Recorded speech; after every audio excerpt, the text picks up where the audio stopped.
दिन में और 1 बजे। उसके बाद उनसे हमने मीटिंग की और अपनी ग्रीवेंस रखी, जो ये नोटिफिकेशन है ये गलत है, जो है इसको वापस विड्रॉ किया जाए। उन्होंने कहा कि हम इस पे शनिवार को मीटिंग करके आपको बताते हैं। जबकि शनिवार को भी कोई पुख्ता हमें रिप्लाई नहीं मिला, तो हमने शनिवार को बैठ के निर्णय किया कि भाई अगर ऐसा ही है और सरकार इस बात को सुनने को तैयार रही तो हम इस आंदोलन को तेज करेंगे।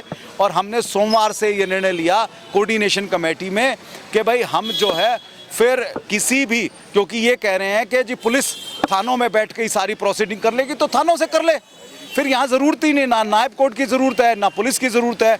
तो हमने यही कहा कि फिर पुलिस को हम एंट्री नहीं करने देते। तो हमने इस आंदोलन को अपना तेज़ किया और हमने राइटिंग में ये दे दिया। उसके बाद जो है कल कुछ चीज़ों की डेवलपमेंट हुई थी और हमें ये कहा गया था कि भाई आप आइए और बात कीजिए। नमस्कार दोस्तों, मैं हूं वीरेंद्र गुप्ता, आप देख रहे हैं सनसनी रिपोर्टर।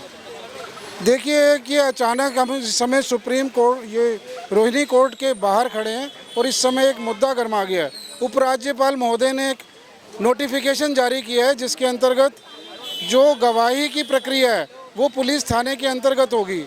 इस बात को जो यहाँ के वकील संगठन है और बड़ी संख्या में जो वकील हैं उन्होंने बड़ी गंभीरता से लिया है और ये एक मुद्दा इस समय इतना गर्मा गया है कि जितने भी वकील हैं वो विरोध प्रदर्शन पर इस समय उतारू हैं। इस समय हम रोहिणी कोर्ट के बाहर खड़े हैं और आप मेरे पीछे देख रहे हैं बहुत बड़ी संख्या में वकील हैं, उनके एसोसिएशन हैं, उनके पदाधिकारी हैं। तो क्या है ये मुद्दा और ये मुद्दा कितना गंभीर है? हमारे साथ कुछ ये वकील खड़े हैं, इनसे हम जानते हैं कि आखिर इस मुद्दे की गंभीरता क्या है। सर अपना एक तो नाम बताइए। सर मेरा नाम राहुल है। तो सर ये जो इस समय जो नोटिफिकेशन जारी हुआ है, उपराज्यपाल जी ने जो बोला है कि जो कोर्ट कचहरी का बीच में इन्होंने कट कर दिया है और गवाही की जो प्रक्रिया है वो पुलिस थानों में की जाएगी, तो ये कितना आपको लगता है कि न्याय को मिलने में कितना इसमें रुकावट आ सकती है? सर बेसिकली जो एडवोकेट्स हैं वो स्ट्राइक इसलिए कर रहे हैं ताकि जो ट्रायल है वो फेयर हो सके। अगर पुलिस वाले पुलिस स्टेशन से अपनी एविडेंस करने लग जाएंगे तो फिर फेयर ट्रायल रहेगा कैसे इसमें? तो जनता को अगर पूरी तरह से न्याय नहीं मिलेगा तो जुडिशरी का मतलब ही क्या है? तो that's why the advocate is protesting from 2 to 3 days। तो आपको लगता है कि इस तरह से जो जनता को जो न्याय मिलता है और आप लोग जनता की सहायता इस मामले में करते हैं कि उन्हें फेयर पूरी तरह से उसे जस्टिस मिले, तो आपको लगता है कि ये जो नोटिफिकेशन है ये जनता के हितों के लिए भी टकराव है? सर देखिए, हम तो इसको इसी तरीके से देखते हैं क्योंकि अगर तब तक फेयर ट्रायल नहीं होगा तब तक जनता को पूरी तरह से न्याय नहीं मिल सकता। तो इसीलिए ही एडवोकेट्स अपने स्ट्राइक कर रहे हैं ना। अगर ऐसा होता, जनता के हित में होता तो एडवोकेट स्ट्राइक करते नहीं ना। अगर इसको ये ऐसे ही रहना है तो फिर जरूरत ही क्या है कोर्ट में बुलाने की? फिर जरूरत ही किसी को क्या है? फिर डायरेक्ट पनिशमेंट दो उन्हें, फिर कोर्ट में आने की जरूरत है किसी केस को? जज को लाने की जरूरत है? जब जज को भाई थाने में बैठे हैं वो नीचे रिपोर्ट रखेंगे, वो रिपोर्ट जैसे वो रिपोर्ट वो बोल देंगे, तो फेयर क्या रहेगा इसमें? तो आपको लगता है कि सारे निर्णय जो है पुलिस ही करने वाली है अगर ये लागू हो जाता? ऐसा तो है ही, बिल्कुल है, बिल्कुल। इसमें जो दोनों सर इसमें ये है, अगर सारे राइट ही अगर हम पुलिस वालों को दे दे फिर तो कोर्ट कचहरी का तो कोई काम ही नहीं है। 161 और 164 का फिर वो भी खारिज कर दो, फिर सेक्शन को खारिज कर दो, फिर सेक्शन का काम क्या है? तो आपको लगता है कि अगर ये सारी कार्रवाई पुलिस थाने में होगी लेकिन निर्णय तो कोर्ट में ही होगा, अगर गवाही आपको लगता है कि पुलिस थाने में की जाएगी, फेयर क्या रह गया? आपके अकॉर्डिंग से फेयर क्या रह गया? थाने में एविडेंस में क्या हो रहा है ये चीज़ें हमें कैसे पता चलेगी? जैसे मैं हूँ, मैंने कोई गलती करी है, वो गलती अब क्या सबके सामने निकालें कोर्ट्स में? ठीक है, अब मैंने गलती की है नहीं कि वो मुझे जानते हैं ना। अब उसमें जो कोर्ट में जो रिपोर्ट में जो लिखा है, रिपोर्ट कई बार फेक भी होती है, कई बार फेक भी नहीं होती, भाई हमारी डिसीजन क्या रहेगी उसमें? तो सर एक टेक्निकल इशू है। देखिए मैं आपसे जानना चाहूँगा कि अगर पुलिस थाने में गवाही होती है तो उसकी सत्यता की जो मोहर है उसमें वो कोर्ट लगाएगा या पुलिस थाने में लगेगी? वो जिसने जी रूल निकाले वही बताएगा ना कौन लगाएगा। सर कोर्ट का बेनिफिट क्या रहेगा? सर जो कोर्ट में ये होता है वीसी पे हो रहा है, तो कोर्ट का बेनिफिट क्या? मैं ये जानना चाहता हूँ कि गवाही को वेरीफाई कौन करेगा? कोर्ट। सर कोर्ट भी कैसे करेगा सर, ये बताओ ना। अब ये बताओ, अब मेरी बात बताओ। उसका एक प्रोसीजर है। उसका प्रोसीजर ये है कि जैसे इन्होंने वीसी पे अपनी स्टेटमेंट दी, आज क्या होता है डिजिटल कोर्ट में, हमारी जो डिजिटल कोर्ट है वो इन्होंने शिफ्ट कर दी हैं, ठीक है, राउस एवेन्यू से काम कर रही हैं, 30 हज़ारी से काम कर रही हैं, पर जो उनका स्टाफ है वो यहीं है। इसमें क्या होता है, एक प्रोसीजर होता है कि आपकी जो स्टेटमेंट होगी वो इसी कोर्ट में होगी। आप जैसे लाइब्रेरी बना हुआ है वहाँ जा सकते हैं।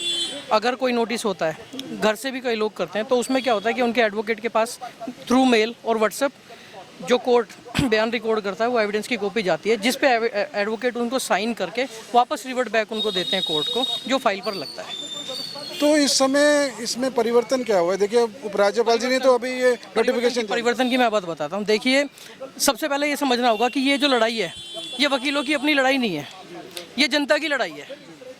वकीलों का इसमें अपना कोई हित नहीं है, ये जनता की लड़ाई है। अब अगर सारे लोग सच्चे हो जाएं तो ना तो कोर्ट की ज़रूरत है ना पुलिस की ज़रूरत है, किसी का तो फॉल्ट होता है।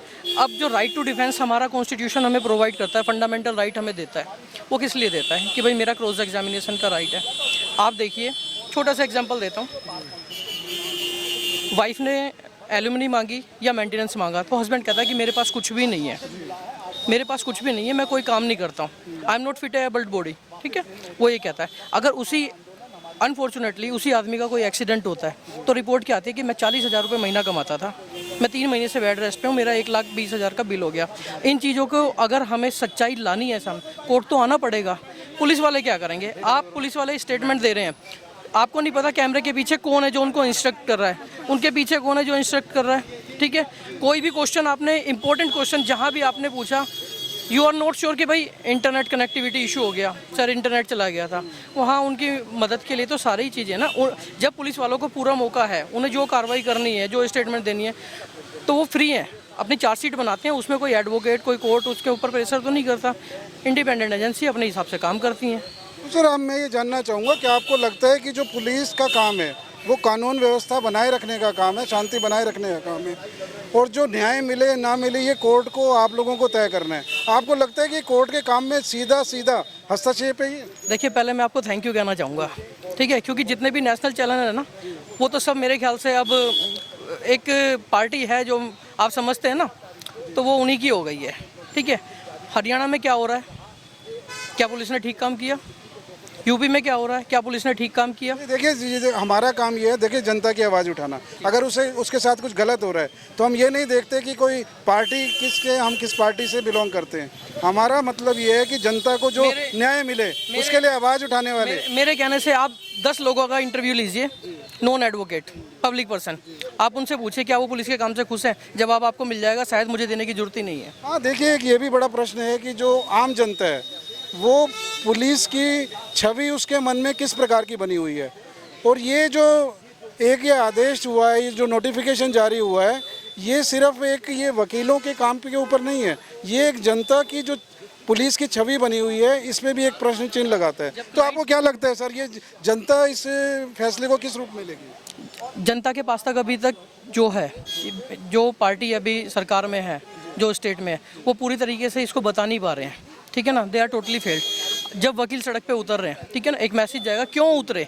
वकीलों का अपना पर्सनल कोई इशू नहीं है, वकीलों का इशू है पब्लिक का, क्योंकि पब्लिक एक आती है ना, एक उम्मीद लेके आती है कि कोई नहीं सुनेगा तो कोर्ट सुनेगा। कोर्ट किसके माध्यम से सुनेगा? वकील के माध्यम से सुनेगा। तो आपको ये लगता है कि देखिए जनता जो है अपने, देखिए वकीलों को अपना हमदर्द मानती है, क्या वो पुलिस को भी अपना हमदर्द मानती है? एक बहुत बड़ा प्रश्न है। अगर ऐसा होता तो शायद पुलिस के सताए हुए लोग आपको ना मिलते।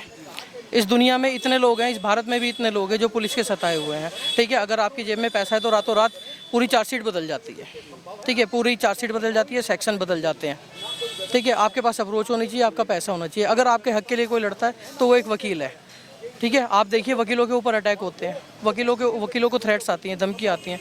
वो किसके लिए लड़ता है? वो अपने क्लाइंटों के लिए लड़ता है, क्योंकि उनका क्लाइंट क्या कहता है कि भाई मैं सच्चा हूँ। वकील की अपनी पर्सनल कोई इशू नहीं है, कोई अपनी पर्सनल, वो क्लाइंट के लड़ रहा है। अब ये जो कानून है, इस कानून में पुलिस वालों को पूरी आप इंडिपेंडेंट एक स्वतंत्रता प्रदान कर दी कि आप थाने में बैठ के जो आपको स्टेटमेंट करानी है वो करा दीजिए। मैं कहता हूँ ना, फिर जिस दिन कोई इशू होता है आप थाने में बैठ के ऑर्डर ही कर दीजिए, कोर्ट की भी जरूरत नहीं है। ये जो तानाशाही रवैया आपका चल रहा है ना, फिर कोर्ट की भी जरूरत नहीं है। कुड इट बी पॉसिबल कि भाई आप थाने में बैठकर ये सारी चीज़ करोगे, आप स्टेटमेंट भी वहीं लिखोगे, आप स्टेटमेंट भी वहीं दोगे? क्या इशू है? जो आदमी तिहाड़ में बंद हैं, जो प्रिजनर तिहाड़ में बंद हैं, क्या उनसे भी ज़्यादा इनका टाइम वेस्ट होता है? आप उनसे पूछिए ना, जो वहाँ बंद है, वहाँ से गाड़ी आती है, गाड़ी आने का मतलब ड्राइवर अरेंज होगा, सरकारी गाड़ी अरेंज होगी, परमिशन होगी, सुपरिटेंडेंट की परमिशन होगी, किस रूट पे कौन सी गाड़ी जाएगी, दिल्ली से बाहर कौन, इतना सारा मैनेजमेंट जब वो एजेंसी कर सकती है। थानों का क्या है? थाने मुश्किल से 10 किलोमीटर 5 किलोमीटर इतना सा जुरिडिक्शन है, यहाँ आने में इनको क्या दिक्कत है? अगर कोई मैटर होता है, कहीं से कुछ लेना, अगर कुछ इनको अपना फ़ायदा हो तो ये 10 किलोमीटर 20 किलोमीटर भी चले जाएंगे। कोर्ट आने में इनको दिक्कत है। जी देखिए हमारे साथ और भी हैं, मैडम आप आइए। नहीं नहीं, आप आइए। देखिए हमारे साथ कुछ महिला वकील भी हैं, इनसे भी हम जानते हैं कि इस समय तो देखिए अभी आदेश आया है, इन्होंने अपनी भी परेशानी बताई, लेकिन इन्होंने जो हमारे वकील साथी हैं इन्होंने अपनी परेशानी नहीं बताई। जनता को जो दिक्कत आने वाली है इसके बारे में इन्होंने बात की। आइए, जो हमारे साथ कुछ महिला वकील भी हैं इनसे भी जानते हैं कि इससे जो आम जनता है उसे क्या दिक्कत आ सकती है। मैडम आप बताइए, नाम बताइए अपना। सीमा कुमारी एडवोकेट। तो मैडम ये बताइए कि ये जो नोटिफिकेशन जारी हुआ है तो इससे जो आम पब्लिक है उसे किस तरह की दिक्कत पेश आ सकती है? आम पब्लिक क्या सर, कोर्ट को भी दिक्कत है इसमें, क्योंकि कोई भी कार्रवाई होगी पुलिस वो अपने तरीके से चलाएगी। थाने में बैठ के वो अपनी मन मर्जी करेंगे, कोई भी किसी को भी अच्छे से न्याय नहीं मिल पाएगा। न्याय की उम्मीद छोड़ देगी आम जनता, क्योंकि पुलिस अपने तरीके से चलाएगी हर कार्य को। थाने में क्या होएगा, कोई भी पॉक्सो का केस है या मर्डर केस है उसमें सजा होनी ही होनी है, क्योंकि अपने तरीके से बयान दिलाए जाएंगे। आप एक वीडियोग्राफी के सामने बैठ के पीछे क्या चल रहा है, क्या बयान दिए जा रहे हैं, उसके दबाव में दे रहे हैं या अपनी मन मर्जी से दे रहे हैं, क्या कर रहे हैं? तो ये बताइए कि आपको क्या लगता है कि इससे पुलिस की तानाशाही बढ़ जाएगी? जी तानाशाही जी, पुलिस की तानाशाही बढ़ जाएगी। पुलिस के ये बढ़ावा है और ये बढ़ावा के कारण जो है आम पब्लिक भी परेशान, क्योंकि आम पब्लिक को न्याय नहीं मिलेंगे तो परेशान होंगे ही। नहीं, इसमें ये देखिए कि जो न्यायिक व्यवस्था जो बनाई गई है, जो ये ढांचा बनाया गया है कोर्ट कचहरी का, तो आपको लगता है कि ये सारा तंत्र ये इस तरह में डिस्टर्ब होने वाला है? जी सर, जो गवर्नमेंट है ना वो प्रॉपर जुडिशरी को अपने कब्जे में लाना चाहती है, एक तरह से आप ये कह सकते हैं, क्योंकि जुडिशरी एक इंडिपेंडेंट बॉडी रहनी चाहिए, एग्जीक्यूटिव के साथ मिलकर नहीं चलनी चाहिए। अगर जुडिशरी और एग्जीक्यूटिव के साथ हो जाएंगे तो फिर जुडिशरी का मतलब ही क्या रहेगा? अभी थोड़े दिन पहले इन्होंने एक बिल और पास किया था इसमें जो एडवोकेट स्ट्राइक नहीं कर सकते हैं। वो किस लिए पास किया था? अपने हाथ में लाने के लिए पास किया था ना। जब भी आज ये उल्टे सीधे बिल पास करें, अगर हम ही स्ट्राइक नहीं करेंगे इसको लेके, फिर बेनिफिट क्या है हमारा? तो आपको ये लगता है कि ये जनता विरोधी कदम है, मतलब जनता के हित के लिए कदम नहीं है, जनता के हितों को दबाने के लिए उठाया गया कदम है? जब कोर्ट में कोई विटनेस आता है और जब जज साहब उससे बड़े पोलाइट, क्योंकि जज साहब के सामने तो सारे बराबर है ना, चाहे वो अक्यूज है या कंप्लेंट है, उससे पूछा जाता है कि हाँ जी आपने ये कहा था। साहब कहते हैं कि नहीं जी मैंने नहीं कहा था, ये पुलिस वालों ने लिखवाया था। आप बताइए कितने मैटर में पुलिस वाले कंप्लेनेंट या विक्टिम से लिखवाते हैं? वो खुद लिखते हैं, सिर्फ साइन कराते हैं, इवन उनको पता भी नहीं होता कि मुझसे क्या लिखवाया जा रहा है।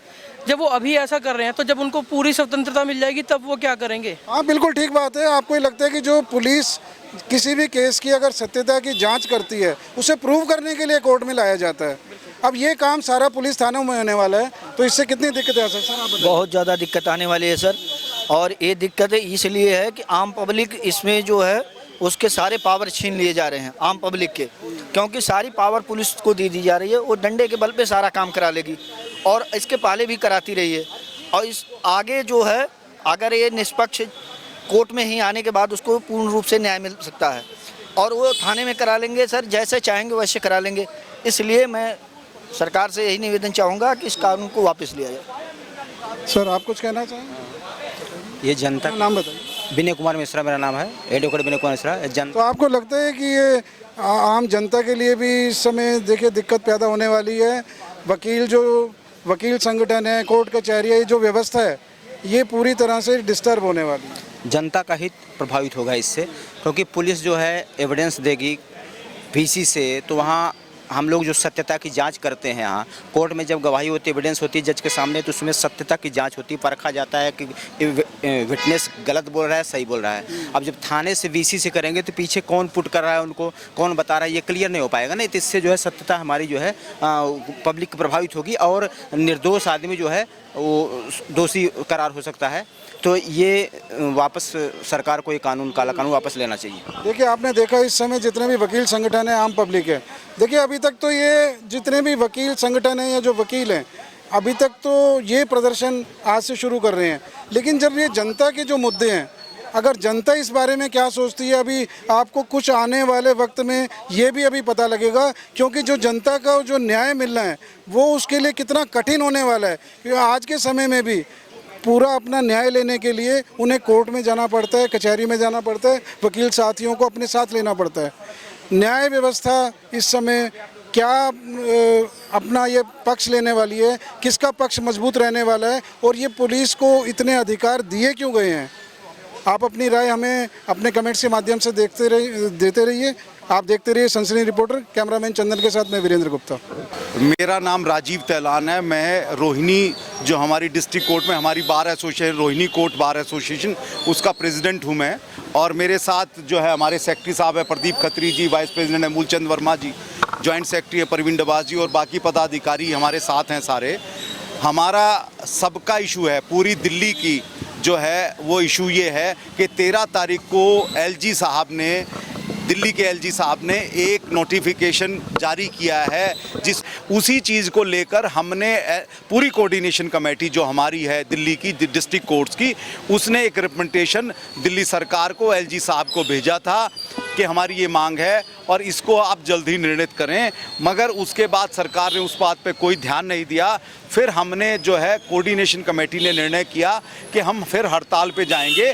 तो हमने शुक्रवार से हड़ताल पे जो जाने का निर्णय लिया था बृहस्पतिवार को कि शुक्रवार से हम हड़ताल पे जाएंगे, और तब से हम हड़ताल पे हैं। शुक्रवार को जो बृहस्पतिवार को शाम को ही, रात को जब हमने हड़ताल की घोषणा की, तो हमारे पास से सरकार की तरफ से ऑफर आया था बात करने का कि जी आप आओ बात करो। उसके लिए कोऑर्डिनेशन कमेटी शुक्रवार को जो हमारी दिल्ली सरकार के गृह मंत्री हैं आशीष सूद जी, उनके घर पे हमारी मीटिंग हुई, तय हुई दिन में, और 1 बजे। उसके बाद उनसे हमने मीटिंग की और अपनी ग्रीवेंस रखी। जो ये नोटिफिकेशन है ये गलत है, जो है इसको वापस विड्रॉ किया जाए। उन्होंने कहा कि हम इस पे शनिवार को मीटिंग करके आपको बताते हैं। जबकि शनिवार को भी कोई पुख्ता हमें रिप्लाई नहीं मिला, तो हमने शनिवार को बैठ के निर्णय किया कि भाई अगर ऐसा ही है और सरकार इस बात को सुनने को तैयार रही तो हम इस आंदोलन को तेज करेंगे।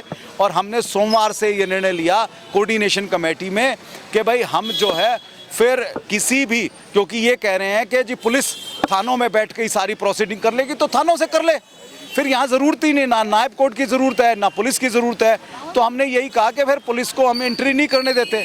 तो हमने इस आंदोलन को अपना तेज किया और हमने राइटिंग में ये दे दिया। उसके बाद जो है कल कुछ चीज़ों की डेवलपमेंट हुई थी और हमें ये कहा गया था कि भाई आप आइए और बात कीजिए। तो कल आज जो है सुबह 9:30 बजे कोऑर्डिनेशन कमेटी की बार काउंसिल ऑफ दिल्ली, इस आंदोलन में मैं आपको बता दूं इससे पहले कि बार काउंसिल ऑफ दिल्ली हमारा साथ दे रही है, बार काउंसिल ऑफ इंडिया इस आंदोलन में साथ दे रही है, और हाई कोर्ट बार एसोसिएशन और सुप्रीम कोर्ट बार एसोसिएशन ने भी हमें सपोर्ट किया है। वो हड़ताल पे नहीं है, पर हमारी सारी डिस्ट्रिक्ट कोर्ट जो है हड़ताल पे हैं, उनका समर्थन हमें है। तो आज 9:30 बजे चीफ मिनिस्टर से हमारी मीटिंग तय हुई थी पूरी कोऑर्डिनेशन कमेटी की और बार काउंसिल की, जिसमें जो है बातें की गई हमारी तरफ से। हमारे सेक्रेटरी साहब प्रदीप खत्री जी उस मीटिंग में गए थे और सारी बारों के प्रेसिडेंट और सेक्रेटरी वहाँ उस मीटिंग में गए थे, क्योंकि यहाँ आंदोलन जारी था तो हमें यहाँ संभालना था। बाकी कमेटी हमारी यहाँ आंदोलन को संभाल रही थी। इसको लागू करने से पहले आपसे कोई राय मशवरा नहीं किया गया, कोई हमसे बात नहीं की गई। और ये खाली हमारा इशू नहीं है, आम आदमी का इशू है, पब्लिक का इशू है कि पब्लिक के जो अधिकारों पे ये कुठाराघात अगर सरकार करेगी, वकीलों को तो ज्ञान है ना, वकील बता सकते हैं। आम पब्लिक को हम जगाएंगे और बताएंगे कि भाई ये इससे फेयर ट्रायल नहीं मिलेगी। अब अगर एविडेंस है, जो अरेस्ट हुआ है, रिकवरी हुई है, वो विटनेस पुलिस वाला थाने में बैठ के नीचे फाइल रखेगा, ऊपर जवाब देता रहेगा, तो उससे तो फेयर ट्रायल नहीं हो सकती। वो जो चाहेगा फिर ज़रूरत ही नहीं है 161 के बयान यूं की यूं रिकॉर्ड कर लो, फिर ज़रूरत ही नहीं है कोर्टों में। जो वो कह रहा है उसी को मान लो, उसी के बेस पे सजा कर दो आप। आपने इसे नाम दिया है काला कानून पास हुआ है। हाँ जी। और जब तक नहीं सुनवाई होगी तो हम लोग अनिश्चित बैठे रहेंगे। हमारी हड़ताल जारी रहेगी। हमने जो है एब्सटेन फॉर वर्क की जो है हमने कॉल दी है, और उसके साथ साथ हमने रखा है कि रोज़ हम इसको जो है और तेज़ करेंगे आंदोलन को। और आज हमने आधा घंटे के लिए सांकेतिक तौर पर रोडों पे उतरे थे 11:30 से 12 सभी डिस्ट्रिक्ट कोर्ट्स में। और अगर सरकार नहीं जागती है तो हमारा अगला जो है वो कदम होगा कि हम एलजी हाउस का घेराव करेंगे। और हमने आज चीफ मिनिस्टर ने कहा है कि हम बात कर रहे हैं इस विषय पे और निर्णय करेंगे जल्दी। हमारे सेक्रेटरी साहब इस विषय में बताएंगे आपको, जो क्योंकि आज ये मीटिंग में थे। तो हमने निर्णय किया अगर कोई निर्णय सरकार पुख्ता और इसको विड्रॉवल नहीं करती है तो नेचुरली इस आंदोलन को तेज करेंगे और एलजी हाउस का हम कल को छोड़ के नहीं तो फिर परसों घर घेराव करेंगे और इस लड़ाई को और तेज करेंगे। किसी कीमत पर भी, चाहे कुछ भी हो जाए, ये आंदोलन तब तक वापस नहीं होगा जब तक कि ये नोटिफिकेशन जो एलजी ने किया है ये विड्रॉ नहीं हो जाए। इससे पहले भी इस तरह का कानून आया था, इस तरह का आप लोगों ने जब भी विरोध किया था, आपको क्या लगता है कि अब न्याय व्यवस्था पर भी टारगेट करने का प्रयास चल रहा है? बिल्कुल, ये जो किया जा रहा है कि इस तरह से जो है पूरी तरह से न्याय को बाधित करके और सारी जुडिशरी पे और वकीलों पे जिस तरह से और जनता पे, खासकर पब्लिक पे जिस तरह से अंकुश लगाने का प्रयास किया जा रहा है, और वो भी संविधान को ताक पे रखते हुए, वो बिल्कुल हम बर्दाश्त नहीं करेंगे।